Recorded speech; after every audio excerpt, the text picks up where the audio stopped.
Donc il s'agit d'un projet de rénovation d'une maison bruxelloise typique. Le projet consistait donc à partir de cette maison qui était en R+2, en une surélévation en structure bois. Donc on s'est aligné avec la maison mitoyenne d'un projet de rénovation énergétique avec un objectif donc de rénovation passive qui finalement, après le déroulement du chantier, s'avère être plutôt très basse énergie. Les plaquettes ici que vous voyez sur la façade sont des plaquettes de réemploi dans le sens où c'était des plaquettes qui avaient quelques défauts de planéité ou millimétrique ou de teinte. Et donc le fabricant avait ça en stock sur son usine en fait. Et donc on a fait le choix de l'utiliser. Et donc le résultat est extrêmement satisfaisant au niveau de la variation des couleurs et du rendu final en fait. Ce qui s'est passé aussi au moment des démontages en fait, c'est qu'une partie des châssis de la maison existante, donc qui ont tous été démontés, ont par contre été cédés à la ferme Noupilif, qui donc a un atelier bout de bois. Et donc Eric Frère qui gère cet atelier a pris en charge une partie des châssis. Il devait faire une extension de l'atelier et donc ça a été envoyé chez eux et donc ils l'ont mis en œuvre et utilisé. Et donc c'est un exemple de remploi aussi qui fonctionne, c'est que là ils n'avaient pas besoin de performances particulières pour cet atelier au niveau on va dire thermique, et donc ça pouvait fonctionner par rapport à cette démarche là en fait.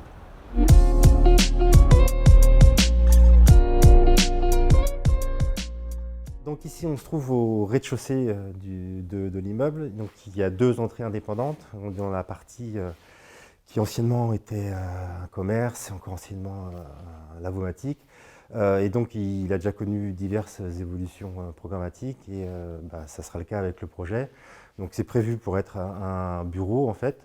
Et donc il y a une différence programmatique dans le bâtiment. Ici c'est un rez-de-chaussée qui peut accueillir diverses sortes de programmes. Et au-dessus, ça sera habitation en fait. Et donc on verra après que l'habitation elle-même pourra être divisée dans le temps. Mais donc au niveau conception aussi, et par rapport par exemple à la ventilation, il y a deux systèmes de ventilation, un pour le bureau et un pour la partie habitation, même si tous les deux sont compris dans le volume protégé. C'est-à-dire qu'on n'a pas fait deux volumes protégés différents par rapport à la différence des programmes. Ce qu'on voit ici, par exemple, aussi au niveau du réemploi ou de la circularité, c'est que initialement, donc, il y avait un bas de plafond en plaque de Gyproc, en fait, quoi.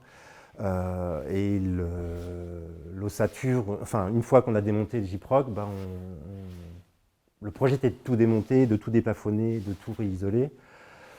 Finalement, cette ossature, elle était plutôt saine et plutôt plane, et donc on a décidé de la conserver pour ne pas créer du déchet, et on va la réutiliser comme structure. À l'aplomb de ces cheminées qui ont été démontées, et dont les briques ont été récupérées, on a créé des trémies qui servaient pour le chantier en fait, c'est-à-dire pour monter les outils, pour remonter les matériaux en fait, quoi. Et il y a toute une série de trémies dans chaque plancher. Donc là, depuis le rez-de-chaussée, on voit jusqu'à la toiture aujourd'hui.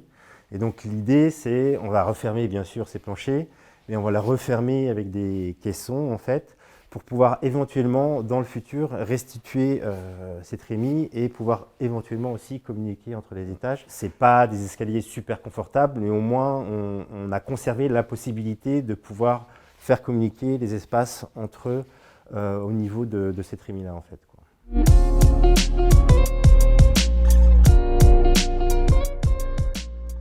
Donc on se trouve ici sur le côté cœur d'îlot en fait. Et donc les façades sont quasiment terminées. Ici sur ces façades-là, on a pu isoler donc, au niveau de la structure bois avec de l'isolant en fibre de bois, et aussi en descendant sur la partie existante au R+1. Sur le côté pignon par contre, toujours pour atteindre les objectifs de performance énergétique, en cours de chantier, de conception, on a dû transiger en fait. L'idée était au départ de, si possible, d'utiliser que des isolants naturels. Et donc on a coupé un peu la poire en deux, c'est-à-dire que tout ce qui était intérieur et tout ce qui était lié de toute façon, à la ossature bois, c'était des isolants naturels par rapport au transfert de la vapeur d'eau.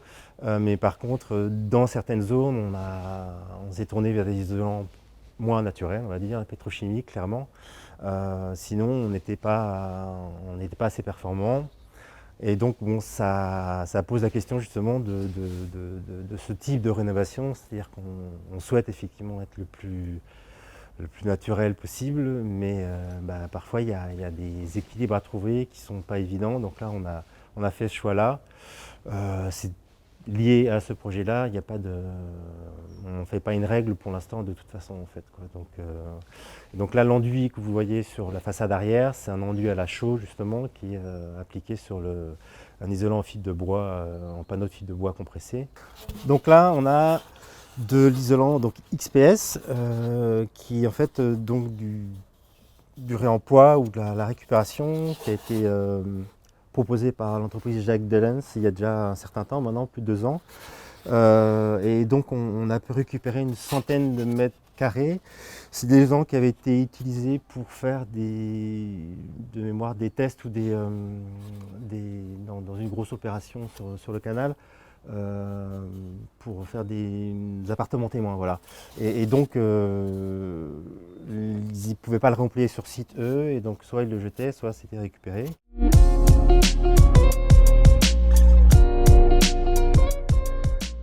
Pour la rénovation énergétique, donc là, dans le cadre de viser une rénovation passive dans un bâtiment existant, c'est quelque chose qui était assez complexe et assez dur à atteindre. L'usage nous a montré que oui, effectivement.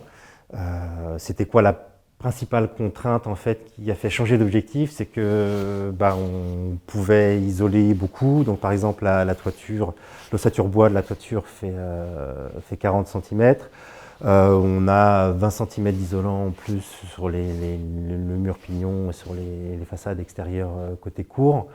Mais donc la partie existante, comme on ne pouvait pas isoler par l'extérieur, on devait le faire par l'intérieur et ça encore c'était potentiellement gérable. Mais quand on a commencé à voir apparaître dans les calculs des points thermiques qu'il fallait faire des retours, et que notamment par exemple ici sur ce mur pignon, il aurait fallu isoler quasiment, même si c'était avec une faible épaisseur d'isolant, tout le mur pignon pour pouvoir respecter le fameux PHPP. On a un peu mis un holà là-dessus parce que personne n'a envie effectivement d'avoir des retours de 1 mètre sur ces murs à l'intérieur de la maison. Donc d'avoir visé cet objectif en fait permet de pouvoir redescendre d'un cran, ce qui reste quand même, maintenant on n'est plus à 15 kWh par mètre carré, mais on doit atteindre 23 kWh, être en dessous de 23 kWh, ce qui est quand même déjà pas mal, on va dire.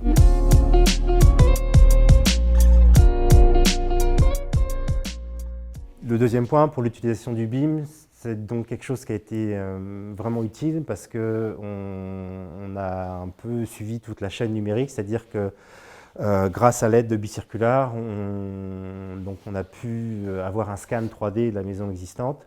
Et donc ce scan 3D a permis de modéliser précisément la maison existante et de pouvoir construire à partir de cette base-là, dessiner le projet. Et de son côté, l'entrepreneur, lui, a aussi son propre logiciel BIM, en fait, qui lui permet de modéliser toute l'ossature. Et donc, on a eu des échanges entre l'ossature bois et le projet en lui-même pour pouvoir caler le projet, en fait.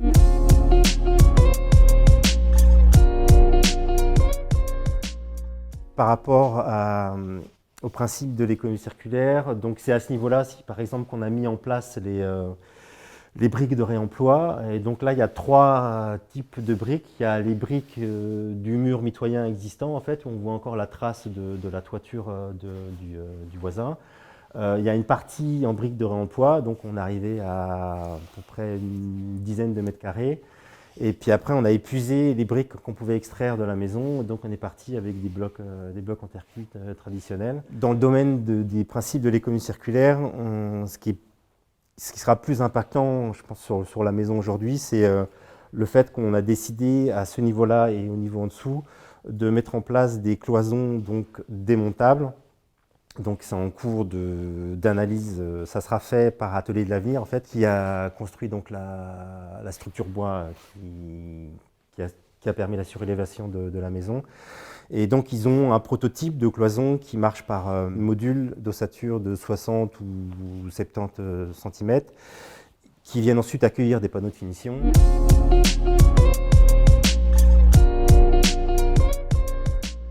Le dernier point, c'était l'emploi de matériaux naturels. Donc là, par exemple, on voit que l'ossature bois, elle est prête à recevoir de la laine de bois insufflée. Et donc ça sera le cas pour toute l'ossature bois.